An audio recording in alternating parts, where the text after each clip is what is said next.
ಪ್ರಿಯರೇ, ನಾವು ಅಧ್ಯಯನ ಮಾಡುವ ಸಮಗ್ರ ಸತ್ಯವೇದ ಅಧ್ಯಯನ ಕಾರ್ಯಕ್ರಮವು ಬರೀ ಮಾತಾಗಿರದೆ ಶಕ್ತಿಯೊಡನೆಯೂ ಪವಿತ್ರಾತ್ಮದೊಡನೆಯೂ ಮೂಡಿ ಬಂತೆಂಬುದನ್ನು ತಿಳಿದು ದೇವರಿಗೆ ಸ್ತೋತ್ರ ಸಲ್ಲಿಸೋಣ.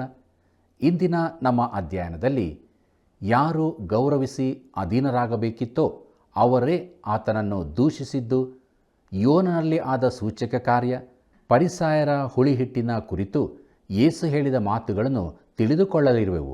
ಹಾಗಾದರೆ ಕಾರ್ಯಕ್ರಮ ವೀಕ್ಷಿಸಲು ನೀವು ಸಿದ್ಧರಾಗಿ ಬಂದಿರುವಿರಲ್ಲವೇ? ಬನ್ನಿರಿ, ದೇವರಾತ್ಮನ ಬಲದೊಂದಿಗೆ ಇಂದಿನ ಅಧ್ಯಯನವನ್ನು ಮಾಡಿ ದೇವರ ಆಶೀರ್ವಾದಗಳನ್ನು ಹೊಂದಿಕೊಳ್ಳೋಣ. ದೇವರ ವಾಕ್ಯವನ್ನು ಕೇಳಿ ಅದಕ್ಕೆ ಸರಿಯಾಗಿ ನಡ್ಕೊಳ್ಳುವವರೇ ಧನ್ಯರು ಎಂಬುದಾಗಿ ಹೇಳಿದಂಥ ನಮ್ಮ ಕರ್ತನಾದ ಯೇಸು ಕ್ರಿಸ್ತನ ಪವಿತ್ರ ನಾಮದಲ್ಲಿ ನಿಮ್ಮನ್ನು ತಿರುಗೊಂದಾವರ್ತಿ ವಂದಿಸುತ್ತಾ ಇಂದಿನ ವಾಕ್ಯಧ್ಯಾನಕ್ಕೆ ಬಹು ಪ್ರೀತಿಯಿಂದ ಸ್ವಾಗತಿಸುತ್ತೇನೆ. ಇಂದು ನಾವು ಲೂಕನು ಬರೆದ ಸುವಾರ್ತೆ 11ನೇ ಅಧ್ಯಾಯ 5ನೇ ವಚನದಿಂದ 12ನೇ ಅಧ್ಯಾಯದ 10 ವಚನಗಳನ್ನು ಧ್ಯಾನ ಮಾಡಿಕೊಳ್ಳೋಣ. ಈಗ ದಯಮಾಡಿ ನಿಮ್ಮ ಸತ್ಯವೇದದಲ್ಲಿ ಲೂಕನು ಬರೆದ ಸುವಾರ್ತೆ 11ನೇ ಅಧ್ಯಾಯ 5ರಿಂದ 7 ವಚನಗಳನ್ನು ನನ್ನೊಂದಿಗೆ ಗಮನಿಸಿರಿ. ಅಲ್ಲಿ ನಾವು ಹೀಗೆ ನೋಡುತ್ತೇವೆ: ಮತ್ತು ಅವರಿಗೆ ಹೇಳಿದ್ದೇನೆಂದರೆ, ನಿಮ್ಮಲ್ಲಿ ಒಬ್ಬನಿಗೆ ಸ್ನೇಹಿತನಿದ್ದಾನೆ ಎಂದು ಹೇಳೋಣ. ಅವನು ಸರುಹೊತ್ತಿನಲ್ಲಿ ಆ ಸ್ನೇಹಿತನ ಬಳಿಗೆ ಹೋಗಿ, ಸ್ನೇಹಿತನೇ, ನನಗೆ 3 ರೊಟ್ಟಿಗಳನ್ನು ಕಡವಾಗಿ ಕೊಡು. ನನ್ನ ಸ್ನೇಹಿತರಲ್ಲಿ ಒಬ್ಬನು ಎಲ್ಲಿಗೋ ಪ್ರಯಾಣವಾಗಿ ನನ್ನ ಬಳಿಗೆ ಬಂದಿದ್ದಾನೆ. ಅವನಿಗೆ ಊಟ ಮಾಡಿಸುವುದಕ್ಕೆ ನನ್ನಲ್ಲಿ ಏನೂ ಇಲ್ಲ ಎಂದು ಕೇಳಲು ಆ ಸ್ನೇಹಿತನು, ನನಗೆ ತೊಂದರೆ ಕೊಡಬೇಡ, ಈಗ ಕದ ಹಾಕಿಯದೆ ನನ್ನ ಚಿಕ್ಕ ಮಕ್ಕಳು ನನ್ನ ಕೂಡ ಮಲಗಿದ್ದಾರೆ, ನಾನು ಎದ್ದು ನಿನಗೆ ಕೊಡುವುದಕ್ಕಾಗುವುದಿಲ್ಲ ಎಂದು ಒಳಗಿನಿಂದ ಉತ್ತರ ಕೊಟ್ಟರೂ ಕೊಡಬಹುದು ಎಂಬುದಾಗಿ. ಕರ್ತನಲ್ಲಿ ನನ್ನ ಪ್ರಿಯ ದೇವಜನರೇ, ಈ ಸಾಮ್ಯವನ್ನು ನಮ್ಮ ಪ್ರಸ್ತುತ ಕಾಲಮಾನಕ್ಕನುಗುಣವಾಗಿ ಯೋಚಿಸೋಣ. ಒಂದಾನೊಂದು ದಿವಸ ದೂರದ ಹಳ್ಳಿಯಲ್ಲಿರುವಂಥ ತಾಯಿಯು ದೊಡ್ಡ ಪಟ್ಟಣದಲ್ಲಿರುವ ತನ್ನ ಮಗನ ಕುಟುಂಬವನ್ನು ಸಂಧಿಸಲು ಬರುತ್ತಾಳೆ. ದೀರ್ಘವಾದ ಪ್ರಯಾಣವನ್ನು ಮಾಡಿ ಬರಬೇಕಾದದ್ದರಿಂದ ದಾರಿಯಲ್ಲಿ ಎದುರಾದಂಥ ಕೆಲವು ಅಡೆತಡೆಗಳಿಂದಾಗಿ ಸೇರಬೇಕಾದ ಮಧ್ಯಾಹ್ನದ ಸಮಯಕ್ಕೆ ಸರಿಯಾಗಿ ಸೇರಲು ಆಗಲಿಲ್ಲ. ಪ್ರಯಾಣದ ಮಧ್ಯದಲ್ಲಿ ಎಲ್ಲೋ ಒಂದು ಕಡೆಯಿಂದ ಈ ತಾಯಿಯು ತನ್ನ ಮಗನಿಗೆ ದೂರವಾಣಿಯ ಮೂಲಕ ಸಂಪರ್ಕಿಸಿ ತಾನು ಬಹುಶಃ ರಾತ್ರಿಯಲ್ಲಿ ಸೇರಬಹುದು ಎಂಬುದಾಗಿಯೂ ಮತ್ತು ರಾತ್ರಿಯ ಊಟವನ್ನು ಮುಗಿಸಿಕೊಂಡು ಬರುವುದಾಗಿಯೂ ತಿಳಿಸಿದಳು. ಹೇಗೂ ಮಧ್ಯರಾತ್ರಿಯಲ್ಲಿ ಬಂದು ಸೇರಿದ ತಾಯಿಯು ದಾರಿಯಲ್ಲಿ ಯಾವ ಊಟದ ವ್ಯವಸ್ಥೆ ಇಲ್ಲದ್ದರಿಂದ ಬಹಳಷ್ಟು ಹಸಿವೆಯಿಂದ ಬಂದಿದ್ದಳು. ಆಕೆಯ ಮಗನು ತಮ್ಮ ಪಕ್ಕದ ಮನೆಯವರಲ್ಲಿ ಏನನ್ನಾದರೂ ಕೇಳಿಕೊಂಡು ಬರುವುದಾಗಿ ಹೋಗಿ ಅವರ ಬಾಗಿಲನ್ನು ತಟ್ಟಿದಾಗ ಒಳಗಡೆಯಿಂದ ಈ ರೀತಿಯಾದ ಉತ್ತರ ಅವನಿಗೆ ಸಿಕ್ಕುತ್ತದೆ. ಏನೆಂದರೆ, ದಯಮಾಡಿ ನನ್ನನ್ನು ಕ್ಷಮಿಸು, ಈಗಷ್ಟೇ ನಾವು ಮಲಗಿಕೊಂಡೆವು ಮತ್ತು ನನ್ನ ಮಕ್ಕಳು ಚೆನ್ನಾಗಿ ನಿದ್ರೆ ಮಾಡುತ್ತಾ ಇರುವರು. ಅವರು ಒಂದು ವೇಳೆ ಎದ್ದು ಬಿಟ್ಟರೆ ಬಹಳ ತೊಂದರೆ ಆಗುತ್ತದೆ. ಆದ್ದರಿಂದ ಬೆಳಿಗ್ಗೆ ಬೇಗನೆ ನಿನಗೆ ಊಟವನ್ನು ಕೊಟ್ಟು ಬಿಡುತ್ತೇನೆ ಎಂಬುದಾಗಿ. ಮುಂದುವರಿದು ನಾವು 8ನೇ ವಚನವನ್ನು ಓದುವಾಗ ಅಲ್ಲಿ ಹೀಗೆ ಬರೆದದೆ, ಆದರೆ ಸ್ನೇಹದ ನಿಮಿತ್ತವಾಗಿ ಎದ್ದು ಕೊಡದೇ ಇದ್ದರೂ ಅವನ ಕಾಟದ ದೆಸೆಯಿಂದ ಎದ್ದು ಬಂದು ಕೇಳಿದಷ್ಟು ಅವನಿಗೆ ಕೊಡುವನೆಂದು ನಿಮಗೆ ಹೇಳುತ್ತೇನೆ ಎಂಬುದಾಗಿ. ಕರ್ತನಲ್ಲಿ ನನ್ನ ಪ್ರಿಯ ಆತ್ಮೀಯ ಬಂಧುಗಳೇ, ಈಗ ಆ ತಾಯಿಯ ಮಗನು ತನ್ನ ಪಕ್ಕದ ಮನೆಯ ಸ್ನೇಹಿತನಿಗೆ, ನನ್ನ ತಾಯಿಯು ಬಹುದೂರದಿಂದ ಬಂದಿರುವಳು, ಪ್ರಯಾಣದಲ್ಲಿ ತೊಂದರೆಗೆ ಒಳಪಟ್ಟು ತಡವಾಗಿ ಬಂದು ಸೇರಿದ್ದಾಳೆ. ಈ ಮಧ್ಯರಾತ್ರಿಯಲ್ಲಿ ನೀನು ಮಾತ್ರ ನನಗೆ ಸಹಾಯ ಮಾಡಬಲ್ಲೆ, ದಯಮಾಡಿ ನನಗೆ ಸಹಾಯ ಮಾಡು ಸ್ನೇಹಿತನೇ ಎಂಬುದಾಗಿ ಬಹಳಷ್ಟು ಸಾರಿ ಒತ್ತಾಯಿಸಿದ ನಂತರ ಆ ಸ್ನೇಹಿತನು ಎದ್ದು ಅವನಿಗೆ ಬೇಕಾದದ್ದನ್ನು ಕೊಡುತ್ತಾನೆ. ನೋಡಿರಿ ಪ್ರಿಯರೇ, ಇದು ಒಂದು ವ್ಯತಿರಿಕ್ತವಾದಂಥ ಸಾಮ್ಯವಾಗಿದೆಯಲ್ಲವೇ? ನಮ್ಮ ಅಧ್ಯಯನವನ್ನು ಮುಂದುವರಿಸಿ ಲೂಕನು ಬರೆದ ಸುವಾರ್ತೆ 11ನೇ ಅಧ್ಯಾಯ 9 ಹಾಗೂ 10ನೇ ವಚನಗಳನ್ನು ಓದುವಾಗ ಅಲ್ಲಿ ನಾವು ಹೀಗೆ ನೋಡುತ್ತೇವೆ: ಹಾಗೆಯೇ ನಾನು ನಿಮಗೆ ಹೇಳುವುದೇನೆಂದರೆ, ಬೇಡಿಕೊಳ್ಳಿರಿ, ನಿಮಗೆ ದೊರೆಯುವುದು, ಹುಡುಕಿರಿ, ನಿಮಗೆ ಸಿಕ್ಕುವುದು, ತಟ್ಟಿರಿ, ನಿಮಗೆ ತೆರೆಯುವುದು. ಯಾಕಂದರೆ ಬೇಡಿಕೊಳ್ಳುವ ಪ್ರತಿಯೊಬ್ಬನೂ ಹೊಂದುವನು, ಹುಡುಕುವವನಿಗೆ ಸಿಕ್ಕುವುದು, ತಟ್ಟುವವನಿಗೆ ತೆರೆಯುವುದು ಎಂಬುದಾಗಿ. ಕರ್ತನಲ್ಲಿ ನನ್ನ ಪ್ರಿಯ ಆತ್ಮೀಯ ಸ್ನೇಹಿತರೆ, ದೇವರು ಮಲಗಿಕೊಂಡಿರುವನು ಎಂದು ನಾವು ಭಾವಿಸುತ್ತಿರುವೆವೋ? ನಾವು ಪ್ರಾರ್ಥಿಸುವಾಗ ಆತನು ನಿದ್ರಿಸುವುದಕ್ಕೆ ಹೋಗಿರುವನು ಮತ್ತು ಆತನನ್ನು ಎಬ್ಬಿಸಲಿಕ್ಕಾಗದು ಎಂಬುದಾಗಿ ಅಂದುಕೊಂಡಿರುವೆವೋ? ಹಾಗೂ ನಮ್ಮ ಪ್ರಾರ್ಥನೆಗಳಿಗೆ ಉತ್ತರವನ್ನು ನೀಡಲು ಆತನು ಇಷ್ಟಪಡುವುದಿಲ್ಲ ಎಂಬುದಾಗಿ ಅಪನಂಬಿಕೆಯುಳ್ಳವರಾಗಿರುವೆವೋ? ಇಲ್ಲ ಪ್ರಿಯರೇ, ಆತನು ನಮ್ಮ ಪ್ರಾರ್ಥನೆಗಳಿಗೆ ಉತ್ತರಿಸಲು ಇಷ್ಟಪಡುತ್ತಾನೆ ಮತ್ತು ಖಂಡಿತವಾಗಿ ಉತ್ತರಿಸುತ್ತಾನೆ. ಅದನ್ನೇ ಪ್ರಿಯರೇ ಈ ಸಾಮ್ಯವು ತಿಳಿಸುತ್ತದೆ. ನೋಡಿರಿ, ನಾವು ಆತನ ಗಮನವನ್ನು ಸೆಳೆಯಲು ಪರಲೋಕದ ದ್ವಾರಗಳನ್ನು ಬಿರುಸಾಗಿ ತಟ್ಟಬೇಕಾದಂಥ ಅವಶ್ಯಕತೆ ಇರುವುದಿಲ್ಲ. ಆತನು ನಮ್ಮ ಪ್ರಾರ್ಥನೆಗಳಿಗೆ ವಿಮುಖನಾಗಿರುವುದಿಲ್ಲ. ಯೆಶಾಯನು ಬರೆದ ಪ್ರವಾದನಾ ಗ್ರಂಥ 65ನೇ ಅಧ್ಯಾಯ 24ನೇ ವಚನದಲ್ಲಿ ನಾವು ಹೀಗೆ ನೋಡುತ್ತೇವೆ: ದಯಪಾಲಿಸುವೆನು, ಅವರು ಹೇಳುತ್ತಿರುವಾಗಲೇ ಕೇಳುವೆನೋ ಎಂಬುದಾಗಿ. ಹೌದು, ಆತನು ನಮ್ಮ ಪ್ರಾರ್ಥನೆಗಳನ್ನು ಆಲಿಸಿ ಅವುಗಳಿಗೆ ಸದುತ್ತರವನ್ನು ತನ್ನ ಚಿತ್ತಕ್ಕನುಸಾರವಾಗಿ ದಯಪಾಲಿಸುತ್ತಾನೆ. ಆದರೆ ಪ್ರಿಯರೇ, ಯಾವುದಾದರೊಂದು ವಿಷಯವು ನಮಗೆ ಸರಿಯಾಗಿರುವುದಿಲ್ಲವೆಂದು ಆತನು ತಿಳಿದಿದ್ದರೆ ಅಂಥ ಪ್ರಾರ್ಥನೆಗಳಿಗೆ ಆತನು ಇಲ್ಲ ಎಂಬ ಉತ್ತರವನ್ನು ಕೊಡುತ್ತಾನೆ. ಪ್ರಿಯರೇ, ನಮಗೆ ಉತ್ತಮವಾದದ್ದನ್ನು ಕೊಡಲು ಬಯಸುವ ನಮ್ಮ ದೇವರು ಕೆಲವೊಮ್ಮೆ ನಮ್ಮ ಪ್ರಾರ್ಥನೆಗೆ ಮೌನವಾಗಿರುವಾಗ ನಾವು ಪ್ರಾರ್ಥಿಸುತ್ತಿರುವ ವಿಷಯವು ಆತನ ಚಿತ್ತಕ್ಕೆ ವಿರುದ್ಧವಾಗಿದೆ ಎಂದು ನಾವು ಗ್ರಹಿಸಿಕೊಳ್ಳಬೇಕು. ನೋಡಿರಿ, ದೇವರು ನಿದ್ರಿಸುತ್ತಾ ಇಲ್ಲ. ನಮಗಾಗಿ ಬಾಗಿಲು ಸದಾ ತೆರೆದಿರಿಸಲ್ಪಟ್ಟಿರುತ್ತದೆ. ಆದ್ದರಿಂದ ನಾವು ಬೇಡಬೇಕು, ಹುಡುಕಬೇಕು ಮತ್ತು ತಟ್ಟಬೇಕು. ಬನ್ನಿರಿ ಪ್ರಿಯರೇ, ನಮ್ಮ ಧ್ಯಾನದಲ್ಲಿ ಮುಂದುವರೆದು ಲೂಕನು ಬರೆದ ಸುವಾರ್ತೆ 11ನೇ ಅಧ್ಯಾಯ 11ನೇ ವಚನವನ್ನು ಓದುವಾಗ ಅಲ್ಲಿ ಹೀಗೆ ಬರೆದದೆ, ನಿಮ್ಮಲ್ಲಿ ತಂದೆಯಾದವನು ಮೀನನ್ನು ಕೇಳುವ ಮಗನಿಗೆ ಮೀನು ಕೊಡದೆ ಹಾವನ್ನು ಕೊಡುವನೇ ಎಂಬುದಾಗಿ. ಕರ್ತನಲ್ಲಿ ಪ್ರಿಯರೇ, ದಯಮಾಡಿ ಗಮನಿಸಿರಿ. ನಾವು ಪ್ರಾರ್ಥನೆಯ ಮೂಲಕ ದೇವರ ಬಳಿಗೆ ಹೋಗುವ ಮೊದಲು ಆತನು ನಿಜವಾಗಿಯೂ ನಮ್ಮ ತಂದೆಯಾಗಿರುವನೆಂಬುದನ್ನು ಖಚಿತಪಡಿಸಿಕೊಳ್ಳಬೇಕು. ಯೋಹಾನನು ಬರೆದ ಸುವಾರ್ತೆ 1ನೇ ಅಧ್ಯಾಯ 12ನೇ ವಚನದಲ್ಲಿ, ಯಾರಾರು ಆತನನ್ನು ಅಂಗೀಕರಿಸಿದರೋ, ಅಂದರೆ ಆತನ ಹೆಸರಿನಲ್ಲಿ ನಂಬಿಕೆ ಇಟ್ಟರೋ, ಅವರಿಗೆ ದೇವರ ಮಕ್ಕಳಾಗುವ ಅಧಿಕಾರ ಕೊಟ್ಟನು ಎಂಬುದಾಗಿ ನೋಡುತ್ತೇವೆ. ಪ್ರಿಯರೇ, ಯೇಸು ಕ್ರಿಸ್ತನು ನನ್ನನ್ನು ನೀತಿವಂತನನ್ನಾಗಿ ಮಾಡುವುದಕ್ಕಾಗಿ ನನಗೋಸ್ಕರ ಸತ್ತು ಹೂಣಲ್ಪಟ್ಟು ತಿರುಗಿ ಎದ್ದು ಬಂದನು ಎಂಬುದನ್ನು ನಂಬುವುದು ನನ್ನನ್ನು ದೇವರ ಮಗನನ್ನಾಗಿ ಮಾಡುತ್ತದೆ. ನಾನು ಯೇಸು ಕ್ರಿಸ್ತನನ್ನು ನನ್ನ ಸ್ವಂತ ರಕ್ಷಕನನ್ನಾಗಿ ಅಂಗೀಕರಿಸಿಕೊಂಡು ಪವಿತ್ರಾತ್ಮನಿಂದ ಉಂಟಾಗುವ ದೀಕ್ಷಾಸ್ನಾನದ ಮೂಲಕ ಆತನ ದೇಹದೊಳಗೆ ಸೇರಿಸಲ್ಪಟ್ಟಾಗ ಈಗ ದೇವರ ಮಗನಾಗಿ ಆತನನ್ನು ತಂದೆಯೇ ಎಂಬುದಾಗಿ ಕರೆಯಲು ನಾನು ಬಾಧ್ಯನಾಗುತ್ತೇನೆ. ನನ್ನ ಲೌಕಿಕ ತಂದೆಯ ಬಳಿಯಲ್ಲಿ ರೊಟ್ಟಿಯನ್ನು ಕೇಳುವಾಗ ಕಲ್ಲನ್ನು ಕೊಡುವನೆ, ಅಥವಾ ಮೀನನ್ನು ಕೇಳುವಾಗ ಹಾವನ್ನು ಕೊಡುವನೆ? ಇಂಥ ಒಬ್ಬ ತಂದೆಯ ಕುರಿತು ಊಹಿಸಲು ಬಹು ಕಷ್ಟಕರವಾಗಿರುವುದು. ನಮ್ಮ ಧ್ಯಾನವನ್ನು ಮುಂದುವರಿಸಿ ಲೂಕನು ಬರೆದ ಸುವಾರ್ತೆ 11ನೇ ಅಧ್ಯಾಯ 12 ಹಾಗೂ 13ನೇ ವಚನಗಳನ್ನು ಓದುವಾಗ ಅಲ್ಲಿ ಹೀಗೆ ನೋಡುತ್ತೇವೆ, ಅಥವಾ ತತ್ತಿಯನ್ನು ಕೇಳಿದರೆ ಚೇಳನ್ನು ಕೊಡುವನೆ? ಹಾಗಾದರೆ ಕೆಟ್ಟವರಾದ ನೀವು ನಿಮ್ಮ ಮಕ್ಕಳಿಗೆ ಒಳ್ಳೆಯ ಪದಾರ್ಥಗಳನ್ನು ಕೊಡಬಲ್ಲವರಾದರೆ ಪರಲೋಕದಲ್ಲಿರುವ ನಿಮ್ಮ ತಂದೆಯು ತನ್ನನ್ನು ಬೇಡಿಕೊಳ್ಳುವವರಿಗೆ ಎಷ್ಟೋ ಹೆಚ್ಚಾಗಿ ಪವಿತ್ರಾತ್ಮ ವರವನ್ನು ಕೊಡುವನಲ್ಲವೇ ಅಂದನು ಎಂಬುದಾಗಿ. ಕರ್ತನಲ್ಲಿ ಪ್ರಿಯ ದೇವಜನರೇ, ಆ ಸಮಯದಲ್ಲಿ ಯೇಸುಕ್ರಿಸ್ತನು ತನ್ನ ಶಿಷ್ಯರಿಗೆ ಪವಿತ್ರಾತ್ಮನನ್ನು ಕೇಳಿಕೊಳ್ಳುವಂತೆ ಹೇಳಿದನು. ಆದರೆ ಯೋಹಾನನು ಬರೆದ ಸುವಾರ್ತೆ 20ನೇ ಅಧ್ಯಾಯ 22ನೇ ವಚನದಲ್ಲಿ ಪವಿತ್ರಾತ್ಮನನ್ನು ತಕ್ಕೊಳ್ಳಿರಿ ಎಂಬುದಾಗಿ ಹೇಳುವವರೆಗೂ ಅವರು ಪವಿತ್ರಾತ್ಮನಿಗಾಗಿ ಕೇಳಿಕೊಳ್ಳಲೇ ಇಲ್ಲ. ಯೇಸುಕ್ರಿಸ್ತನ ಪುನರುತ್ಥಾನದ ದಿನದ ನಂತರ ಪಂಚಾಶತ್ತಮದ ದಿನದವರೆಗೆ ಬರುವ ದಿವಸಗಳಲ್ಲಿ ಅವರಿಗೆ ಪವಿತ್ರಾತ್ಮನ ಅವಶ್ಯಕತೆ ಇತ್ತು. ಮುಂದೆ ಪಂಚಾಶತ್ತಮದ ದಿನದಲ್ಲಿ ಪವಿತ್ರಾತ್ಮನು ಬಂದು ಅವರನ್ನು ಕ್ರಿಸ್ತನ ಶರೀರದೊಳಗೆ ದೀಕ್ಷಾಸ್ನಾನ ಮಾಡಿಸಿದನು. ಆ ದಿವಸದಂದು ಅವರೆಲ್ಲರೂ ಪವಿತ್ರಾತ್ಮನಿಂದ ತುಂಬಲ್ಪಟ್ಟರು. ಪ್ರಿಯರೇ, ನಮಗೂ ಸಹ ಆ ತುಂಬಲ್ಪಡುವಿಕೆ ಬಹಳ ಅವಶ್ಯವಾಗಿದೆ. ಕೊರಿಂಥದವರಿಗೆ ಬರೆದ 1ನೇ ಪತ್ರಿಕೆ 12ನೇ ಅಧ್ಯಾಯ 13ನೇ ವಚನದಲ್ಲಿ, ಯಹೂದ್ಯರಾಗಲಿ ಗ್ರೀಕರಾಗಲಿ ದಾಸರಾಗಲಿ ಸ್ವತಂತ್ರರಾಗಲಿ ನಾವೆಲ್ಲರೂ ಒಂದೇ ದೇಹವಾಗುವುದಕ್ಕಾಗಿ ಒಂದೇ ಆತ್ಮನಲ್ಲಿ ದೀಕ್ಷಾಸ್ನಾನ ಮಾಡಿಸಿಕೊಂಡೆವು. ಒಂದೇ ಆತ್ಮ ನಮ್ಮೆಲ್ಲರಿಗೂ ಪಾನವಾಗಿ ಕೊಡಲ್ಪಟ್ಟಿತು ಎಂಬುದಾಗಿ ನೋಡುವ ಪ್ರಕಾರ ವಿಶ್ವಾಸಿಗಳಾದ ನಾವೆಲ್ಲರೂ ಆತನ ದೇಹದಲ್ಲಿ ದೀಕ್ಷಾಸ್ನಾನದ ಮೂಲಕ ಸೇರಿಸಲ್ಪಟ್ಟಿರುವೆವು. ಆತನ ನಾಮಕ್ಕೆ ಸ್ತೋತ್ರವಾಗಲಿ. ಬನ್ನಿರಿ ಪ್ರಿಯರೇ, ನಮ್ಮ ಧ್ಯಾನವನ್ನು ಮುಂದುವರಿಸಿ ಲೂಕನು ಬರೆದ ಸುವಾರ್ತೆ 11ನೇ ಅಧ್ಯಾಯ 14ರಿಂದ 19 ವಚನಗಳನ್ನು ಓದುವಾಗ ಅಲ್ಲಿ ಹೀಗೆ ನೋಡುತ್ತೇವೆ, ಒಂದಾನೊಂದು ಸಮಯದಲ್ಲಿ ಆತನು ಮೂಕ ದೆವ್ವವನ್ನು ಬಿಡಿಸುತ್ತಿದ್ದನು. ಆ ದೆವ್ವವು ಬಿಟ್ಟು ಹೋದ ಮೇಲೆ ಮೂಕನು ಮಾತಾಡಿದನು. ಅದಕ್ಕೆ ಜನರು ಆಶ್ಚರ್ಯಪಟ್ಟರು. ಆದರೆ ಅವರಲ್ಲಿ ಕೆಲವರು, ಇವನು ದೆವ್ವಗಳ ಒಡೆಯನಾದ ಬೆಲ್ಜೆಬೂಲನ ಸಹಾಯದಿಂದ ದೆವ್ವಗಳನ್ನು ಬಿಡಿಸುತ್ತಾನೆ ಅಂದರು. ಬೇರೆ ಕೆಲವರು, ಆತನನ್ನು ಪರೀಕ್ಷಿಸುವುದಕ್ಕಾಗಿ ನೀನು ಆಕಾಶದಲ್ಲಿ ಒಂದು ಸೂಚಕ ಕಾರ್ಯವನ್ನು ತೋರಿಸಿಕೊಡಬೇಕು ಎಂದು ಕೇಳಿದರು. ಆತನು ಅವರ ಆಲೋಚನೆಗಳನ್ನು ತಿಳ್ಕೊಂಡು ಅವರಿಗೆ ಹೇಳಿದ್ದೇನೆಂದರೆ, ತನ್ನಲ್ಲಿ ಭೇದ ಹುಟ್ಟಿದ ರಾಜ್ಯವು ಹಾಳಾಗುತ್ತದೆ ಮತ್ತು ತನ್ನಲ್ಲಿ ಭೇದ ಹುಟ್ಟಿದ ಮನೆ ಬೀಳುತ್ತದೆ. ಅದರಂತೆ ಸೈತಾನನು ತನ್ನಲ್ಲಿ ಭೇದ ಹುಟ್ಟಿಸಿಕೊಂಡರೆ ಅವನ ರಾಜ್ಯವು ಹೇಗೆ ಉಳಿದೀತು? ಬೆಲ್ಜೆಬೂಲನ ಬಲದಿಂದ ದೆವ್ವಗಳನ್ನು ಬಿಡಿಸುತ್ತಿ ಎಂದು ನನಗೆ ಹೇಳುತ್ತೀರಲ್ಲ. ನಾನು ಬೆಲ್ಜೆಬೂಲನ ಬಲದಿಂದ ದೆವ್ವಗಳನ್ನು ಬಿಡಿಸುವುದಾದರೆ ನಿಮ್ಮವರು ಯಾರ ಬಲದಿಂದ ಬಿಡಿಸುತ್ತಾರೆ? ಆದದರಿಂದ ಅವರೇ ನಿಮಗೆ ನ್ಯಾಯ ತೀರಿಸುವವರಾಗುವರು ಎಂಬುದಾಗಿ. ಕರ್ತನಲ್ಲಿ ಪ್ರಿಯರೇ, ಯೇಸುಕ್ರಿಸ್ತನ ಸೂಚಕ ಕಾರ್ಯಗಳ ಮನದಟ್ಟು ಮಾಡುವ ಸ್ವಭಾವವು ಫರಿಸಾಯರನ್ನು ಕೆಲವು ವಿವರಣೆ ನೀಡುವಂತೆ ಒತ್ತಾಯಿಸಿತು. ತಮ್ಮ ಕಣ್ಣುಗಳ ಮುಂದೆಯೇ ಈ ಸೂಚಕ ಕಾರ್ಯಗಳು ಜರುಗುತ್ತಿರುವಾಗ ಅವುಗಳನ್ನು ನಿರಾಕರಿಸಲು ಯಾವ ಅವಕಾಶವೂ ಅವರಿಗಿರಲಿಲ್ಲ. ಯೇಸುಕ್ರಿಸ್ತನ ಸೂಚಕ ಕಾರ್ಯಗಳಿಗೆ ಅವರು ಅತಿ ಕೀಳಾದ ಹಾಗೂ ಅತಿ ದೂಷಣೀಯವಾದ ವಿವರಣೆಯನ್ನು ಆಶ್ರಯಿಸಿದರು.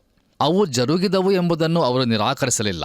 ಆದರೆ ಜರುಗಿದ ಆ ಸೂಚಕ ಕಾರ್ಯಗಳು ಸೈತಾನನ ಸಹಾಯದಿಂದ ಮಾಡಲ್ಪಟ್ಟಿರುವವು ಎಂದು ಹಕ್ಕು ಸಾಧಿಸಿದರು. ಆದ್ದರಿಂದ ಪ್ರಿಯರೇ, ಯೇಸುಕ್ರಿಸ್ತನು ಅವರ ವಿವೇಚನೆಗೆ ತಕ್ಕ ರೀತಿಯಲ್ಲಿ ಸ್ಪಷ್ಟವಾದ ಅಸಂಬದ್ಧತೆಯನ್ನು ತೋರಿಸಿದನು. ಪ್ರಿಯರೇ, ಮುಂದುವರಿದು ನಾವು ಲೂಕನು ಬರೆದ ಸುವಾರ್ತೆ 11ನೇ ಅಧ್ಯಾಯ 20-22 ವಚನಗಳನ್ನು ಓದುವಾಗ ಅಲ್ಲಿ ಹೀಗೆ ನೋಡುತ್ತೇವೆ. ನಾನು ದೇವರ ಬಲದಿಂದಲೇ ದೆವ್ವಗಳನ್ನು ಬಿಡಿಸುವುದಾದರೆ ದೇವರ ರಾಜ್ಯವು ನಿಮ್ಮ ಹತ್ತಿರಕ್ಕೆ ಬಂತಲ್ಲ. ಒಬ್ಬ ಬಲಿಷ್ಠನು ಸರ್ವಾಯುಧಗಳನ್ನು ಧರಿಸಿಕೊಂಡು ತನ್ನ ಮನೆಯನ್ನು ಕಾಪಾಡಿಕೊಂಡಿರುವಾಗ ಅವನ ವಸ್ತುಗಳು ಭದ್ರವಾಗಿಯೇ ಇರುವವು.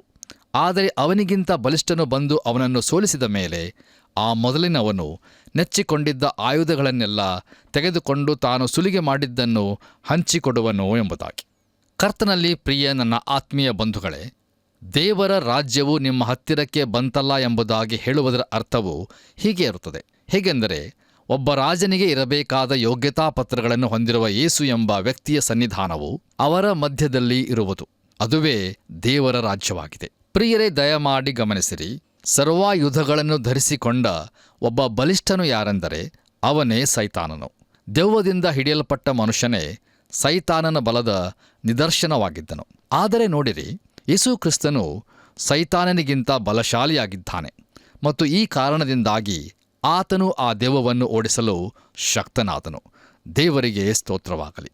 ನಮ್ಮ ಧ್ಯಾನವನ್ನು ಮುಂದುವರೆಸಿ ನಾವು ಲೂಕನು ಬರೆದ ಸುವಾರ್ತೆ 11ನೇ ಅಧ್ಯಾಯ 24-26 ವಚನಗಳನ್ನು ಓದುವಾಗ ಅಲ್ಲಿ ಹೀಗೆ ನೋಡುತ್ತೇವೆ.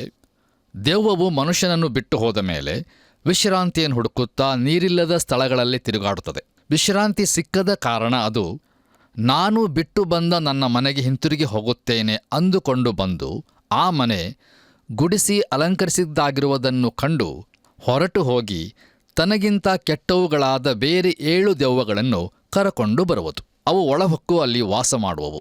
ಆಗ ಆ ಮನುಷ್ಯನ ಅಂತ್ಯಸ್ಥಿತಿಯು ಮೊದಲಿಗಿಂತ ಕೆಟ್ಟದ್ದಾಗುವುದು ಅಂದನು ಎಂಬುದಾಗಿ. ಕರ್ತನಲ್ಲಿ ಪ್ರಿಯ ಸಹೋದರ ಸಹೋದರಿಯರೇ, ಈ ಸಾಮ್ಯವು ಇಸ್ರಾಯೇಲರ ಹಾಗೂ ಫರಿಸಾಯರ ಅನಿಶ್ಚಿತ ಸ್ಥಾನವನ್ನು ಚಿತ್ರಿಸುತ್ತದೆ. ನೋಡಿರಿ, ದುರಾತ್ಮ ಪೀಡಿತನಾದ ಒಬ್ಬ ಮನುಷ್ಯನ ಕುರಿತು ಈ ಸಾಮ್ಯವು ಹೇಳುತ್ತದೆ. ಆ ದುರಾತ್ಮವು ಅವನನ್ನು ಬಿಟ್ಟು ಹೋದ ಮೇಲೆ ತಾನು ಸ್ವಚ್ಛವಾಗಿಯೂ ಗುಡಿಸಲ್ಪಟ್ಟವನಾಗಿಯೂ ಮತ್ತು ಅಲಂಕೃತನಾಗಿಯೂ ಇರುವೆನೆಂದು ಅಂದುಕೊಳ್ಳುವನು. ಕರ್ತನಲ್ಲಿ ನನ್ನ ಪ್ರಿಯ ದೇವಜನರೇ, ರಿಫಾರ್ಮೇಷನ್ ಅಂದರೆ ಪರಿಷ್ಕರಣ ಅಥವಾ ಸುಧಾರಣೆಯು ಒಳ್ಳೆಯದಲ್ಲ ಅಥವಾ ಸಾಕಾಗುವುದಿಲ್ಲ. ನೋಡಿರಿ, ಎಲ್ಲರೂ ಪಾಪ ಮಾಡುವುದನ್ನು ಬಿಟ್ಟು ಬಿಡುವುದಾದರೆ ಅವರೆಲ್ಲರೂ ದೇವರ ಮಕ್ಕಳಾಗುವುದಿಲ್ಲ. ಇಂದು ಸುಧಾರಣೆಯ ಅವಶ್ಯಕತೆ ಇರುವುದಿಲ್ಲ. ಅದರ ಬದಲಾಗಿ ರೀಜನರೇಷನ್ ಅಂದರೆ ಪುನರುಜ್ಜೀವನ ಅಥವಾ ಪುನಶ್ಚೇತನದ ಅವಶ್ಯಕತೆ ಇರುತ್ತದೆ. ಸ್ನಾನಿಕನಾದ ಯೋಹಾನನ ಸೇವೆಯ ಮೂಲಕ ಇಸ್ರಾಯೇಲ್ ಜನಾಂಗವು ಗುಡಿಸಲ್ಪಟ್ಟು ಶುದ್ಧಗೊಳಿಸಲ್ಪಟ್ಟಿತ್ತು. ಆದರೆ ಅದೇ ಇಸ್ರಾಯೇಲ್ ಜನಾಂಗವು ಯೇಸು ಕ್ರಿಸ್ತನನ್ನು ತನ್ನೊಳಗೆ ಸೇರಿಸಿಕೊಂಡು ತುಂಬಿಸಿಕೊಳ್ಳಲು ಮನಸ್ಸು ಮಾಡಲಿಲ್ಲ. ಆದ್ದರಿಂದ ಈ ಯಹೂದ್ಯ ಸಂತತಿಯು ಅತಿ ಭಯಂಕರವಾದಂಥ ಸ್ಥಿತಿಗೆ ಸೇರಲಿದೆ ಎನ್ನುವುದೇ ಈ ಸಾಮ್ಯದ ತಾತ್ಪರ್ಯವಾಗಿದೆ. ಬನ್ನಿರಿ ಪ್ರಿಯರೇ, ನಮ್ಮ ಧ್ಯಾನವನ್ನು ಮುಂದುವರಿಸಿ ಲೂಕನು ಬರೆದ ಸುವಾರ್ತೆ 11ನೇ ಅಧ್ಯಾಯ 29-32 ವಚನಗಳ ಈ ವಾಕ್ಯ ಭಾಗವನ್ನು ಓದುವಾಗ ಅಲ್ಲಿ ನಾವು ಯೋನನಲ್ಲಿ ಆದ ಸೂಚಕ ಕಾರ್ಯದ ಕುರಿತು ನೋಡುತ್ತೇವೆ. ಪ್ರಿಯರೇ, ದಯಮಾಡಿ ಈ ವಾಕ್ಯ ಭಾಗವನ್ನು ನೀವು ಓದಿಕೊಳ್ಳಬೇಕೆಂದು ನಾನು ನಿಮ್ಮನ್ನು ಪ್ರೀತಿಯಿಂದ ಕೇಳಿಕೊಳ್ಳುತ್ತೇನೆ. ಕರ್ತನಲ್ಲಿ ನನ್ನ ಪ್ರಿಯ ಆತ್ಮೀಯ ಬಂಧುಗಳೇ, ಯೇಸು ಕ್ರಿಸ್ತನು ಯೋನನ ಸೂಚಕ ಕಾರ್ಯದ ಮೂಲಕ ತೋರಿಸಬೇಕಾದ ಸಂಗತಿಯು ಯಾವುದೆಂದರೆ ಅದು ಆತನ ಪುನರುತ್ಥಾನವೇ ಆಗಿತ್ತು. ಆತನು ಅವರನ್ನು ಹಳೆ ಒಡಂಬಡಿಕೆಯ 2 ಘಟನೆಗಳಿಗೆ ನಿರ್ದೇಶಿಸಿದನು. ಅವುಗಳಲ್ಲಿ ಮೊದಲನೆಯದು ಯೋನನ ಘಟನೆಯಾಗಿತ್ತು. ಮೀನಿನ ಹೊಟ್ಟೆಯಲ್ಲಿ 3 ಹಗಲು 3 ರಾತ್ರಿಗಳನ್ನು ಕಳೆದ ಅವನು ಹೆಚ್ಚು ಕಡಿಮೆ ಸಾವಿನ ಅನುಭವವನ್ನು ಹೊಂದಿದನು. ಅವನು ಸತ್ತವರೊಳಗಿಂದ ಎಬ್ಬಿಸಲ್ಪಟ್ಟಿರುವುದು ಬಹುಸ್ಪಷ್ಟವಾಗಿ ಕಂಡುಬರುತ್ತದೆ. ನೋಡಿರಿ, ದೇವರು ಅವನನ್ನು ಮರಣದ ಕತ್ತಲೆಯಿಂದ ಜೀವದ ಬೆಳಕಿಗೆ ತಂದನು. ಯೋನನ ಈ ಅನುಭವವು ಯೇಸುಕ್ರಿಸ್ತನಿಗೆ ಮುಂದೆ ಬರಲಿದ್ದ ಮರಣ ಹಾಗೂ ಆತನ ಪುನರುತ್ಥಾನದ ಸೂಚನೆಯಾಗಿತ್ತು. ಯೋನನ ಆಶ್ಚರ್ಯಕರವಾದ ಬಿಡುಗಡೆಯ ನಂತರ ನಿನವೆ ಪಟ್ಟಣದವರು ಅವನ ಸಂದೇಶವನ್ನು ಸ್ವೀಕರಿಸಿಕೊಂಡು ಪಶ್ಚಾತ್ತಾಪಪಟ್ಟರು. ಇನ್ನು ಎರಡನೆಯದಾಗಿ ಆತನು ದಕ್ಷಿಣ ದೇಶದ ರಾಣಿಯ ವಿಷಯವಾಗಿ ಹೇಳಿದನು. ಆ ರಾಣಿಯು ಅನ್ಯಳಾಗಿದ್ದರೂ ಸೊಲೊಮೋನನ ಜ್ಞಾನವನ್ನು ನೋಡಿ ಯೆಹೋವನನ್ನು ಕೊಂಡಾಡಿದಳು ಎಂಬುದಾಗಿ 2ನೇ ಪೂರ್ವಕಾಲ ವೃತ್ತಾಂತ ಪುಸ್ತಕ 9ನೇ ಅಧ್ಯಾಯ 5-8 ವಚನಗಳಲ್ಲಿ ನಾವು ನೋಡುತ್ತೇವೆ. ಆದರೆ ಪ್ರಿಯರೇ, ಇಸ್ರಾಯೇಲ್ ಜನಾಂಗವು ತನ್ನೊಳಗಿಂದಲೇ ಬಂದ ಮೆಸ್ಸಿಯನನ್ನು ಸ್ವೀಕರಿಸಿಕೊಳ್ಳಲು ಇಷ್ಟಪಡಲಿಲ್ಲ ಹಾಗೂ ಪಶ್ಚಾತ್ತಾಪ ಪಡಲಿಲ್ಲ. ಎಂಥ ದುಃಖಕರವಾದಂಥ ಸಂಗತಿಯಲ್ಲವೇ ಪ್ರಿಯರೇ? ದಯಮಾಡಿ ಆಲೋಚಿಸಿ ನೋಡಿರಿ. ಪ್ರಿಯರೇ, ನಾವು ಹಾಗೆಯೇ ಮುಂದುವರೆದು ಲೂಕನು ಬರೆದ ಸುವಾರ್ತೆ 11ನೇ ಅಧ್ಯಾಯ 33-36 ವಚನಗಳ ಈ ವಾಕ್ಯ ಭಾಗವನ್ನು ಓದುವಾಗ ಅಲ್ಲಿ ನಾವು ದೀಪಸ್ತಂಭದ ಮೇಲಿನ ದೀಪದ ಕುರಿತು ಇರುವ ಸಾಮ್ಯವನ್ನು ನಾವು ಗಮನಿಸುತ್ತೇವೆ. ಸಮಯವಿರುವಾಗ ಪ್ರಿಯರೇ, ಈ ವಾಕ್ಯ ಭಾಗವನ್ನು ನೀವು ಓದಿಕೊಳ್ಳಬೇಕೆಂದು ನಿಮ್ಮನ್ನು ಕೇಳಿಕೊಳ್ಳುತ್ತೇನೆ. ಈ ವಾಕ್ಯ ಭಾಗದಲ್ಲಿ ಯೇಸು ಕ್ರಿಸ್ತನು ದೀಪದ ಉದ್ದೇಶದ ಮೇಲೆ ಬಹಳ ಸರಳವಾದಂಥ ವಿವರಣೆಯನ್ನು ನೀಡುತ್ತಾ ಇದ್ದಾನೆ. ಅದು ಬೆಳಕನ್ನು ನೀಡುವಂಥದ್ದಾಗಿದೆ. ಅದರ ಉದ್ದೇಶವು ಬೆಳಕನ್ನು ತನ್ನೊಳಗಿಂದ ಕಳುಹಿಸುವುದಾಗಿದೆ. ನೋಡಿರಿ, ಯೇಸು ಕ್ರಿಸ್ತನ ಪುನರುತ್ಥಾನವು ಬೆಳಕಾಗಿದೆ. ಈ ಲೋಕದಲ್ಲಿ ಜನನ ಹಾಗೂ ಮರಣ ಎಂಬ 2 ಘಟನೆಗಳ ಮಧ್ಯದಲ್ಲಿ ಕಟ್ಟಿಹಾಕಲ್ಪಟ್ಟ ನಮಗೆ ಯೇಸು ಕ್ರಿಸ್ತನ ಪುನರುತ್ಥಾನವು ಬೆಳಕಿನ ಒಂದು ಕಿರಣವಾಗಿದೆ. ಅದು ಹೊರಗಡೆಯಿಂದ ನಮಗೆ ನಿರೀಕ್ಷೆಯನ್ನು ತರುತ್ತದೆ. ಆದರೆ ಆ ಜನರು ಬೆಳಕಿನೊಂದಿಗೆ ಏನು ಮಾಡುತ್ತಾರೆ? ಪ್ರಿಯರೇ, ದಯಮಾಡಿ ಗಮನಿಸಿರಿ. ಒಂದು ವಸ್ತುವನ್ನು ನೋಡಲು 2 ಸಂಗತಿಗಳ ಅವಶ್ಯಕತೆ ಇರುತ್ತದೆ. ಅವುಗಳಲ್ಲಿ ಮೊದಲನೆಯದು ಆ ವಸ್ತುವನ್ನು ಗೋಚರಪಡಿಸಲು ಬೆಳಕು, ಮತ್ತು 2ನೇದಾಗಿ ಗೋಚರವಾದ ವಸ್ತುವನ್ನು ನೋಡಲು ನಮ್ಮ ಕಣ್ಣುಗಳು. ನೋಡಿರಿ, ಒಬ್ಬ ಕುರುಡನಿಗೆ ಬೆಳಕಿನ ಪ್ರಯೋಜನವಿರುವುದಿಲ್ಲ. ಕತ್ತಲೆಯಲ್ಲಿರುವ ಕಣ್ಣುಳ್ಳವನು ಮತ್ತು ಬೆಳಕಿನಲ್ಲಿರುವ ಕುರುಡರು ಒಂದೇ ಬಿಕ್ಕಟ್ಟಿನಲ್ಲಿದ್ದಾರೆ. ಒಂದು ನೋಟಕ್ಕೆ ಬೆಳಕು ಮತ್ತು ಕಣ್ಣು ಇವೆರಡೂ ಅವಶ್ಯವಾಗಿವೆ. ನಮ್ಮ ಈ ವಾಕ್ಯ ಭಾಗದಲ್ಲಿ ಅದನ್ನೇ ನಾವು ನೋಡುವರಾಗಿದ್ದೇವೆ. ಬೆಳಕಾಗಿರುವ ಯೇಸು ಕ್ರಿಸ್ತನು ಅವರ ಮಧ್ಯದಲ್ಲಿ ಇರುವಾಗಲೂ ಅವರು ಆತನನ್ನು ಕಾಣದೇ ಹೋದರು. ಅವರು ಆತನನ್ನು ಅರಿಯದಷ್ಟು ಕುರುಡರಾದರು. ನೋಡಿರಿ, ಆತನು ಬೆಳಕಾಗಿರುವುದಿಲ್ಲ ಎಂಬುದು ಅದರ ಅರ್ಥವಾಗಿರುವುದಿಲ್ಲ. ಆದರೆ ಅವರು ಕುರುಡರಾಗಿರುವರು ಎನ್ನುವುದು ಅದರ ಅರ್ಥವಾಗಿರುವುದು. ನಮ್ಮ ಧ್ಯಾನವನ್ನು ಮುಂದುವರಿಸಿ ಲೂಕನು ಬರೆದ ಸುವಾರ್ತೆ 11ನೇ ಅಧ್ಯಾಯ 37-54 ವಚನಗಳವರೆಗೆ ಇರುವ ಈ ವಾಕ್ಯ ಭಾಗವನ್ನು ಓದುವಾಗ ಕರ್ತನಾದ ಯೇಸು ಕ್ರಿಸ್ತನು ಫರಿಸಾಯರ ದುರ್ಗುಣಗಳನ್ನು ಖಂಡಿಸಿದ್ದರ ಕುರಿತಾಗಿ ನೋಡುತ್ತೇವೆ. ಕರ್ತನಲ್ಲಿ ಪ್ರಿಯ ದೇವಜನರೇ, ಈ ವಾಕ್ಯ ಭಾಗವನ್ನು ನೀವು ಓದಿಕೊಳ್ಳಬೇಕೆಂದು ನಿಮ್ಮನ್ನು ಕೇಳಿಕೊಳ್ಳುತ್ತೇನೆ. ದಯಮಾಡಿ ಗಮನಿಸಿರಿ. ಧಾರ್ಮಿಕ ಸಂಸ್ಕಾರವಾಗಿದ್ದ ಸಂಪ್ರದಾಯದ ಶುದ್ಧಾಚಾರವನ್ನು ನಮ್ಮ ಕರ್ತನಾದ ಯೇಸು ಕ್ರಿಸ್ತನು ವರ್ಜಿಸಿದನು. ನೋಡಿರಿ, ಧರ್ಮವೆಂಬುವುದು ಹೊರಗಡೆಯ ವ್ಯವಹಾರವಾಗಿರುವುದಿಲ್ಲ, ಆದರೆ ಅದು ಹೃದಯದ ಕಾರ್ಯವಾಗಿರುತ್ತದೆ. ಅದು ಶ್ರೇಷ್ಠವಾದಂಥ ತತ್ವವಾಗಿರುತ್ತದೆ. ಈ ತತ್ವವನ್ನು ವಿವರಿಸಲು ಆತನು 3 ಶ್ಲೋಕಗಳನ್ನು ಉಚ್ಚರಿಸಿದನು. ಅದನ್ನು ನಾವು 41 ಹಾಗೂ 42ನೇ ವಚನಗಳಲ್ಲಿ ಗಮನಿಸುತ್ತೇವೆ. ಪ್ರಿಯ ದೇವಜನರೇ, ಈ ವಾಕ್ಯ ಭಾಗದಲ್ಲಿ ಫರಿಸಾಯರು ತಪ್ಪಾದ ಮೌಲ್ಯಗಳನ್ನು ಹೊಂದಿದ್ದರು ಎಂಬುದು ಕಂಡುಬರುತ್ತದೆ. 10 ಭಾಗವನ್ನು ಕೊಡುವುದು ತಪ್ಪು ಎಂಬುದಾಗಿ ಆತನು ಇಲ್ಲಿ ಹೇಳುತ್ತಾ ಇಲ್ಲ. ಆದರೆ ಅವರು ಯಾವುದನ್ನು ಮಾಡದೇ ಬಿಟ್ಟಿದ್ದರೋ ಅದರಲ್ಲಿ ತಪ್ಪಿರುವುದು ಎಂಬುದಾಗಿ ಆತನು ಹೇಳುತ್ತಿರುವನು. ನೋಡಿರಿ ಪ್ರಿಯರೇ, ನಾವು ಯಾವುದೇ ದ್ರವ್ಯ ಅಥವಾ ಪದಾರ್ಥವನ್ನು ಕೊಡುವುದರ ಮೂಲಕ ದೇವರ ಮಕ್ಕಳಾಗುವುದಿಲ್ಲ. ಆದರೆ ನಾವು ಯೇಸು ಕ್ರಿಸ್ತನನ್ನು ಪ್ರೀತಿಸುತ್ತೇವೆ ಎಂಬುದಾಗಿ ಹೇಳುವುದಾದರೆ ನಾವು ಖಂಡಿತವಾಗಿಯೂ ಕೊಡುವರಾಗಿರುತ್ತೇವೆ. ದಯಮಾಡಿ ಆಲೋಚಿಸಿ ನೋಡಿರಿ.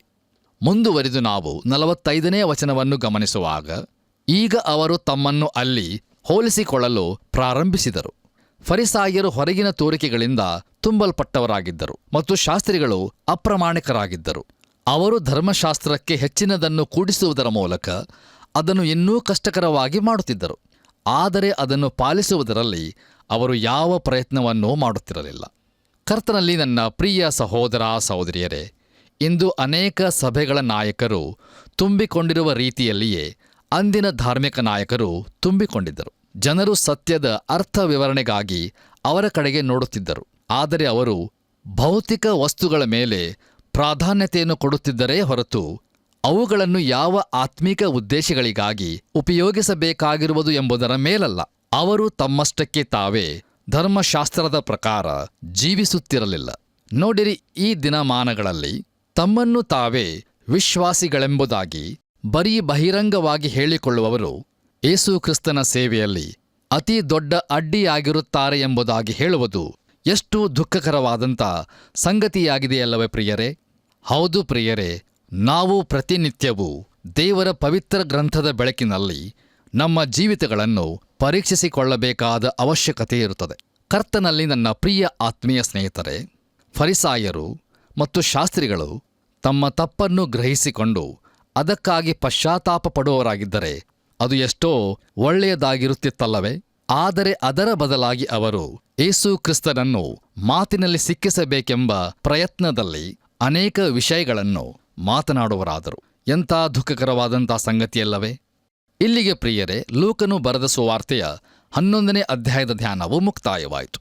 ಈಗ ನಾವು ಲೂಕನು ಬರೆದ ಸುವಾರ್ತೆ 12ನೇ ಅಧ್ಯಾಯದ ಕಡೆಗೆ ನಮ್ಮ ಗಮನವನ್ನು ಹರಿಸೋಣ. ಪ್ರಿಯರೇ, ಈ ಅಧ್ಯಾಯದ ಮುಖ್ಯ ಪ್ರಸ್ತಾಪವು ಫರಿಸಾಯರ ಹುಳಿಹಿಟ್ಟಿನ ಕುರಿತು ಯೇಸು ಎಚ್ಚರಿಸಿದ್ದು, ಮೂರ್ಖನಾದ ಐಶ್ವರ್ಯವಂತನ ಸಾಮ್ಯವನ್ನು, ಮದುವೆ ಊಟದಿಂದ ಹಿಂದಿರುಗಿದ ಯಜಮಾನನ ಸಾಮ್ಯವನ್ನು ಹೇಳಿ ಕ್ರಿಸ್ತನ ಬರೋಣದ ಬೆಳಕಿನಲ್ಲಿ ಸೇವಕರನ್ನು ಪರೀಕ್ಷಿಸಿದ್ದು ಹಾಗೂ ಯೇಸು ತಾನು ಭೇದವನ್ನುಂಟು ಮಾಡುವುದಕ್ಕೆ ಬಂದವನೆಂದು ಹೇಳಿದ್ದು ಎಂಬುದಾಗಿರುತ್ತದೆ. ಪ್ರಿಯರೇ, ಈಗ ದಯಮಾಡಿ ನಿಮ್ಮ ಸತ್ಯವೇದದಲ್ಲಿ ಲೂಕನು ಬರೆದ ಸುವಾರ್ತೆ 12ನೇ ಅಧ್ಯಾಯ 1ನೇ ವಚನವನ್ನು ಗಮನಿಸಿರಿ. ಅಲ್ಲಿ ನಾವು ಹೀಗೆ ನೋಡುತ್ತೇವೆ: ಇಷ್ಟರಲ್ಲಿ ಸಾವಿರಾರು ಜನರು ಒಬ್ಬರನ್ನೊಬ್ಬರು ತುಳಿಯುವಷ್ಟು ಕೂಡಿ ಬಂದಿರಲಾಗಿ ಆತನು ಮೊದಲು ತನ್ನ ಶಿಷ್ಯರಿಗೆ ಹೇಳುವುದಕ್ಕೆ ತೊಡಗಿದ್ದೇನೆಂದರೆ, ಫರಿಸಾಯರ ಕಪಟವೆಂಬ ಹುಳಿಹಿಟ್ಟಿನ ವಿಷಯದಲ್ಲಿ ಜಾಗರೂಕರಾಗಿರಿ ಎಂಬುದಾಗಿ. ಕರ್ತನಲ್ಲಿ ನನ್ನ ಪ್ರಿಯ ಆತ್ಮೀಯ ಬಂಧುಗಳೇ, ಆ ಕಾಲಮಾನದಲ್ಲಿ ಯೇಸು ಕ್ರಿಸ್ತನ ಸೇವೆಯು ಬಹು ಹೆಚ್ಚಾಗಿತ್ತು ಮತ್ತು ಮಹಾ ಜನಸಮೂಹವು ಆತನನ್ನು ಹಿಂಬಾಲಿಸುತ್ತಿತ್ತು. ಈ ಸಮಯದಲ್ಲಿಯೇ ಆತನು ಅನೇಕ ಸೂಚಕ ಕಾರ್ಯಗಳನ್ನು ಮಾಡಿದನು. ವಾಸ್ತವಿಕವಾಗಿ ಸಾವಿರಾರು ಕುರುಡರು ತಮ್ಮ ದೃಷ್ಟಿಯನ್ನು ಪಡೆದುಕೊಂಡರು, ಸಾವಿರಾರು ಕುಂಟರು ನಡೆದಾಡಿದರು ಮತ್ತು ಸಾವಿರಾರು ಮೂಕರು ಮಾತನಾಡಿದರು. ನೋಡಿರಿ, ಆತನು ಸಾವಿರಾರು ಜನರನ್ನು ಗುಣಪಡಿಸಿದನು. ಅಲ್ಲಿದ್ದಂಥ ಜನಸಮೂಹವು ಎಣಿಸಲಾಗದಷ್ಟು ದೊಡ್ಡದಾಗಿತ್ತು. ಜನರು ಒಬ್ಬರನ್ನೊಬ್ಬರು ನೂಕುತ್ತಿದ್ದರು ಮತ್ತು ಅಲ್ಲಿ ತುಳಿದಾಟವೂ ಸಹ ಇತ್ತು. ಅದೊಂದು ಅಪಾಯಕರವಾದ ಸ್ಥಳವಾಗಿತ್ತು. ಇಂಥ ಸಮಯದಲ್ಲಿ ಆತನು ಜನರಿಗೆ ಫರಿಸಾಯರ ಹುಳಿಹಿಟ್ಟಿನ ವಿಷಯದಲ್ಲಿ ಎಚ್ಚರಿಕೆಯನ್ನು ನೀಡಿದನು. ಪ್ರಿಯರೇ, ಹುಳಿಹಿಟ್ಟು ಕೆಟ್ಟದ್ದರ ತತ್ವವಾಗಿದ್ದು, ಫರಿಸಾಯರ ಹುಳಿಹಿಟ್ಟು ಅವರ ಕಪಟತನವೇ ಆಗಿತ್ತು. ಇಂದೂ ಕೂಡ ಆ ಹುಳಿಹಿಟ್ಟನ್ನು ನಾವು ಕಾಣುತ್ತೇವೆ. ನಮ್ಮ ಧ್ಯಾನವನ್ನು ಮುಂದುವರಿಸಿ ಲೂಕನು ಬರೆದ ಸುವಾರ್ತೆ 12ನೇ ಅಧ್ಯಾಯ 2ರಿಂದ 5 ವಚನಗಳನ್ನು ಓದುವಾಗ ಅಲ್ಲಿ ಹೀಗೆ ನೋಡುತ್ತೇವೆ: ಮರೆಯಾಗಿರುವ ಯಾವುದೂ ವ್ಯಕ್ತವಾಗದೇ ಇರುವುದಿಲ್ಲ, ಹೊರಪಡದ ರಹಸ್ಯವೂ ಇಲ್ಲ. ಹೀಗಿರುವುದರಿಂದ ನೀವು ಕತ್ತಲಲ್ಲಿ ಹೇಳಿದಂಥದ್ದು ಬೆಳಕಿನಲ್ಲಿ ಕೇಳಲಾಗುವುದು, ಮತ್ತು ನೀವು ಕೋಣೆಗಳೊಳಗೆ ಕಿವಿಮಾತು ಆಡಿದ್ದು ಮಾಳಿಗೆಗಳ ಮೇಲೆ ಸಾರಲಾಗುವುದು. ನನ್ನ ಸ್ನೇಹಿತರಾದ ನಿಮಗೆ ಹೇಳುತ್ತೇನೆ, ದೇಹವನ್ನು ಕೊಂದು ಅದಕ್ಕಿಂತ ಹೆಚ್ಚಿನದೇನೂ ಮಾಡಲಾರದವರಿಗೆ ಹೆದರಬೇಡಿರಿ. ನೀವು ಯಾರಿಗೆ ಹೆದರಬೇಕೋ ನಿಮಗೆ ತಿಳಿಸುತ್ತೇನೆ. ಕೊಂದ ಮೇಲೆ ನರಕದೊಳಗೆ ಹಾಕುವ ಅಧಿಕಾರವುಳ್ಳವನಿಗೆ ಹೆದರಬೇಕು. ಹೌದು, ಆತನಿಗೇ ಹೆದರಬೇಕೆಂದು ನಿಮಗೆ ಹೇಳುತ್ತೇನೆ ಎಂಬುದಾಗಿ. ಕರ್ತನಲ್ಲಿ ಪ್ರಿಯರೇ, ಈ ವಾಕ್ಯ ಭಾಗದ ಮೇಲೆ ಆಧಾರಿತನಾಗಿ ಮಾರ್ಟಿನ್ ಲೂಥರ್ ಅವರು ದೇವರಿಗೆ ಭಯಪಡಿರಿ, ಆಗ ಬೇರೆ ಯಾರಿಗೂ ಭಯಪಡಬೇಕಾಗಿರುವುದಿಲ್ಲ ಎಂಬ ಹೇಳಿಕೆಯನ್ನು ನೀಡಿರುವರು ಎಂಬುದಾಗಿ ನಾನು ನಂಬುತ್ತೇನೆ. ಹೌದು ಪ್ರಿಯರೇ, ನಾವು ದೇವರಿಗೆ ಹೆದರುವುದಾದರೆ ಮನುಷ್ಯರಿಗೆ ಹೆದರಬೇಕಾಗಿರುವುದಿಲ್ಲ. ಬನ್ನಿರಿ ಪ್ರಿಯರೇ, ನಮ್ಮ ಇಂದಿನ ಧ್ಯಾನವನ್ನು ಮುಕ್ತಾಯಗೊಳಿಸುವ ಹಾಗೆ ಕೊನೆಯದಾಗಿ ನಾವು ಲೂಕನು ಬರೆದ ಸುವಾರ್ತೆ 12ನೇ ಅಧ್ಯಾಯ 6ರಿಂದ 10 ವಚನಗಳನ್ನು ಓದುವಾಗ ಅಲ್ಲಿ ಹೀಗೆ ನೋಡುತ್ತೇವೆ: 5 ಗುಬ್ಬಿಗಳನ್ನು 2 ದುಡ್ಡಿಗೆ ಮಾರುತ್ತಾರಲ್ಲ, ಆದಾಗ್ಯೂ ಅವುಗಳಲ್ಲಿ ಒಂದಾದರೂ ದೇವರಿಗೆ ಮರೆತು ಹೋಗುವುದಿಲ್ಲ. ನಿಮ್ಮ ತಲೆ ಕೂದಲುಗಳು ಸಹ ಎಲ್ಲವೂ ಎಣಿಕೆಯಾಗಿವೆ. ಹೆದರಬೇಡಿರಿ, ಬಹಳ ಗುಬ್ಬಿಗಳಿಗಿಂತ ನೀವು ಹೆಚ್ಚಿನವರು. ನಾನು ನಿಮಗೆ ಹೇಳುತ್ತೇನೆ, ಯಾವನು ಮನುಷ್ಯರ ಮುಂದೆ ತಾನು ಯೇಸುವಿನವನೆಂದು ಒಪ್ಪಿಕೊಳ್ಳುವನೋ, ಮನುಷ್ಯಕುಮಾರನೂ ಸಹ ಅವನನ್ನು ದೇವದೂತರ ಮುಂದೆ ತನ್ನವನೆಂದು ಒಪ್ಪಿಕೊಳ್ಳುವನು. ಆದರೆ ಯಾವನು ಮನುಷ್ಯರ ಮುಂದೆ ತಾನು ಯೇಸುವಿನವನಲ್ಲವೆಂದು ಹೇಳುವನೋ, ಅವನನ್ನು ನಾನು ದೇವದೂತರ ಮುಂದೆ ನನ್ನವನಲ್ಲವೆಂದು ಹೇಳುವೆನು. ಮನುಷ್ಯಕುಮಾರನ ಮೇಲೆ ಏನಾದರೂ ಮಾತಾಡುವ ಪ್ರತಿಯೊಬ್ಬನಿಗೆ ಕ್ಷಮಾಪಣೆಯಾಗುವುದು, ಆದರೆ ಪವಿತ್ರಾತ್ಮನನ್ನು ದೂಷಿಸಿದವನಿಗೆ ಕ್ಷಮಾಪಣೆಯಿಲ್ಲ ಎಂಬುದಾಗಿ. ಕರ್ತನಲ್ಲಿ ಪ್ರಿಯರೇ, ದಯಮಾಡಿ ಗಮನಿಸಿರಿ. ಯೇಸು ಕ್ರಿಸ್ತನು ಧಾರ್ಮಿಕ ನಾಯಕರನ್ನು ಬಹಿರಂಗವಾಗಿ ಗದರಿಸುವಾಗ ಅದು ಹೇಗೂ ಆತನ ತಲೆಯ ಮೇಲೆ ಅವರ ಕೋಪವನ್ನು ಬರಮಾಡುವಂಥದ್ದಾಗಿತ್ತು, ಮತ್ತು ಆತನ ಶಿಷ್ಯರು ಕೂಡ ಅದೇ ರೀತಿಯಾದ ಉಪಚಾರವನ್ನು ಎದುರು ನೋಡಬಹುದಾಗಿತ್ತು. ಆದರೆ ದೇವರು ಅವರ ಬಗ್ಗೆ ಚಿಂತಿಸುತ್ತಾನೆ ಎಂಬ ಸಂತೈಸುವಿಕೆಯ ಹಾಗೂ ಭರವಸೆಯ ಮಾತುಗಳನ್ನು ನಮ್ಮ ಕರ್ತನಾದ ಯೇಸುಕ್ರಿಸ್ತನು ನೀಡುತ್ತಿರುವನು. ನೋಡಿರಿ, ಗುಬ್ಬಿಯ ಬೀಳುವಿಕೆಯನ್ನೇ ತಿಳಿದಿರುವಂಥ ದೇವರು ತನ್ನ ವಾಕ್ಯವನ್ನು ಬೋಧಿಸುವವರ ಹಾಗೂ ಸಾರುವವರ ಅವಶ್ಯಕತೆಗಳನ್ನು ಸಂಪೂರ್ಣವಾಗಿ ತಿಳಿದಿರುತ್ತಾನೆ. ಆತನ ನಾಮಕ್ಕೆ ಸ್ತೋತ್ರವಾಗಲಿ. ಅಷ್ಟೇ ಅಲ್ಲದೆ ಪ್ರಿಯರೇ, ಈ ವಾಕ್ಯ ಭಾಗದ ಮೂಲಕ ನಾವು ತಿಳಿದುಕೊಳ್ಳುವುದೇನೆಂದರೆ, ಒಬ್ಬ ಮನುಷ್ಯನು ತನ್ನ ಬಾಯಿಯಿಂದ ದೇವದೂಷಣೆಯನ್ನು ಮಾಡಿದರೆ ಅದು ಅವನನ್ನು ಖಂಡನೆಗೆ ಒಳಪಡಿಸುವುದಿಲ್ಲ. ಅದು ಅವನ ಹೃದಯದ ಮನೋಭಾವವಾಗಿರುತ್ತದೆ.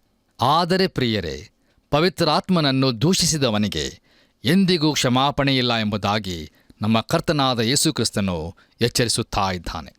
ಇಲ್ಲಿಗೆ ಪ್ರಿಯರೇ, ಇಂದಿನ ವಾಕ್ಯ ಧ್ಯಾನವು ಮುಕ್ತಾಯವಾಯಿತು. ಕರ್ತನಾದ ಯೇಸುಕ್ರಿಸ್ತನ ಕೃಪೆಯು ಸದಾ ನಿಮ್ಮೊಂದಿಗಿರಲಿ. ಕರ್ತನಲ್ಲಿ ಪ್ರಿಯರೇ, ಇಂದಿನ ಧ್ಯಾನದಲ್ಲಿ ದೇವರಾತ್ಮನು ನಮ್ಮ ಸಂಗಡ ಸ್ಪಷ್ಟವಾಗಿ ಮಾತನಾಡಿದ್ದಾನೆ. ದೇವರ ಚಿತ್ತಕ್ಕೆ ವಿಧೇಯರಾಗಿ ಪ್ರಾರ್ಥಿಸಿದಾಗ ನಮ್ಮ ಪ್ರಾರ್ಥನೆಗೆ ಸದುತ್ತರ ಕೊಡುತ್ತಾನೆ. ಆತನು ಎಂದಿಗೂ ತೂಕಡಿಸುವುದಿಲ್ಲ, ನಿದ್ರಿಸುವುದಿಲ್ಲ. ಮಾನವರ ಜೀವಿತದಲ್ಲಿ ಸುಧಾರಣೆ ಅವಶ್ಯವಲ್ಲ, ಬದಲಾಗಿ ಪುನರ್ಜೀವನ ಅವಶ್ಯಕತೆ ಇದೆ. ಮೀನಿನ ಹೊಟ್ಟೆಯೊಳಗೆ ಯೋನನಿಗೆ ಆದ ಅನುಭವ ಕ್ರಿಸ್ತನ ಮರಣ ಪುನರುತ್ಥಾನದ ಸೂಚನೆಯಾಗಿದೆ. ಹಾಗೂ ಇನ್ನು ಅನೇಕ ವಿಷಯಗಳನ್ನು ನಾವು ತಿಳಿದುಕೊಂಡೆವು. ನಾವು ತಿರುಗಿ ಹುಟ್ಟಿದ ಅನುಭವದಲ್ಲಿ ಪರಿಶುದ್ಧವಾದ ಜೀವಿತವನ್ನು ಜೀವಿಸೋಣ. ಬನ್ನಿರಿ, ಪ್ರಾರ್ಥನೆ ಮಾಡೋಣ. ನಮ್ಮನ್ನು ಬಹಳವಾಗಿ ಪ್ರೀತಿ ಮಾಡುವಂಥ ನಮ್ಮ ರಕ್ಷಕನಾದ ಯೇಸು ಸ್ವಾಮಿಯಲ್ಲಿ ತಂದೆಯಾದ ದೇವರೇ, ಇದ್ದಂಥ ಸ್ಥಿತಿಯಲ್ಲಿ ನಿನ್ನ ಪಾದ ಬಳಿಗೆ ಬಂದಿದ್ದೇವೆ ಸ್ವಾಮಿ. ನಿನ್ನ ವಾಕ್ಯಗಳು ನಮ್ಮ ಸಂಗಡ ಮಾತನಾಡಿದೆ, ನಮ್ಮ ಸ್ಥಿತಿಯನ್ನು ತಿಳಿಯಪಡಿಸಿದೆ. ನಮ್ಮನ್ನು ಕರುಣಿಸು, ನಮ್ಮನ್ನು ಶುದ್ಧೀಕರಿಸು, ತಿರುಗಿ ಹುಟ್ಟಿದ ಅನುಭವಕ್ಕೆ ನಮ್ಮನ್ನು ನಡೆಸು. ಆ ಅನುಭವದಲ್ಲಿ ಯೇಸುವೆ ನೀನು ಪ್ರತಿಷ್ಠಿಸಿದಂಥ ಜೀವವುಳ್ಳ ಮಾರ್ಗದಲ್ಲಿ ಮುನ್ನಡೆಯುವುದಕ್ಕೆ ಸಹಾಯ ಮಾಡು. ನಿನ್ನ ಕೃಪೆಯನ್ನೇ ಆಧಾರವಾಗಿ ಮಾಡಿಕೊಂಡು ನಿನ್ನ ವಾಕ್ಯ ಭರಿತರಾಗಿ ಯಾವಾಗಲೂ ನಿನ್ನನ್ನು ಸ್ತುತಿಸುವಂಥ ಜೀವಿತ ನಮ್ಮದಾಗಲಿ. ಮತ್ತು ಯಾರ್ಯಾರು ಸ್ವಾಮಿ ಈ ರೀತಿ ಆಗಬೇಕೆಂದು ಬಯಸುತ್ತಾ ನಿನ್ನ ಬಳಿಗೆ ಬಂದಿದ್ದಾರೋ ಅವರ ನಂಬಿಕೆಯನ್ನು ಇನ್ನೆಚ್ಚಾಗಿ ಬಲಪಡಿಸಿ ನಿನ್ನ ಆತ್ಮನಿಂದ ನಡೆಸು. ಯೇಸುವಿನ ನಾಮದಲ್ಲಿ ಬೇಡಿದ್ದೇವೆ ತಂದೆಯೇ, ಆಮೆನ್. ಪ್ರಿಯರೇ, ದೈವಾನ್ವೇಷಣೆ ಕಾರ್ಯಕ್ರಮವು ಅನೇಕರ ಜೀವಿತಗಳಲ್ಲಿ ಕಾರ್ಯ ಮಾಡಿದೆ. ನಿಮ್ಮ ಪ್ರಾರ್ಥನೆ, ನಿಮ್ಮ ಪ್ರೋತ್ಸಾಹದಾಯಕವಾದ ಕರೆಗಳು ನಮಗೆ ಬಹು ಅಗತ್ಯವಾಗಿವೆ. ಆದ್ದರಿಂದ ಹಿಂದೆ ಕರೆ ಮಾಡಿರಿ, ನಮ್ಮೊಂದಿಗೆ ಸೇವೆಯಲ್ಲಿ ಕೈಜೋಡಿಸಿರಿ. ವಂದನೆಗಳು.